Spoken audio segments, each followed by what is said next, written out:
सिरोंचा तालुक्यातील मेढाराम, कारसपाली आणि रंग्यापाली येथील शेतकऱ्यांनी अमराजी धान खरेदी केंद्रावर धान विक्री केली असली तरी अनेकांना अद्याप धान खरेदीचा बिलपावती मिळालेली नसल्याचा आरोप समोर आलाय।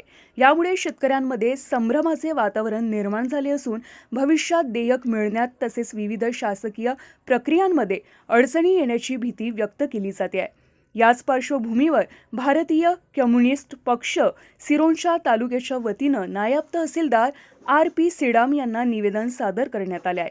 निवेदनामध्ये धान खरेदी केलेल्या प्रत्येक शेतकऱ्याला तातडीनं बिलपावती उपलब्ध करून देण्याचे निर्देश संबंधित यंत्रणेला द्यावेत अशी मागणी करण्यात आली आहे। तसेच काही शेतकऱ्यांचे धान अद्याप खरेदी होणे बाकी असल्यानं धान खरेदीची मुदत वाढवून उर्वरित शेतकऱ्यांनाही दिलासा द्यावा अशी ठाम भूमिका भाकपानं मांडली आहे।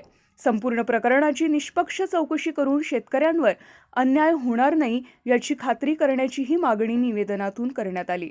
यावेळी भाकपा सिरोंचा तालुका सचिव रवी बारसांगडी यांच्या नेतृत्वाखाली मेढाराम, कारसपाली आणि रंग्यापाली येथील शेतकरी व ग्रामस्थ मोठ्या संख्येने उपस्थित होते।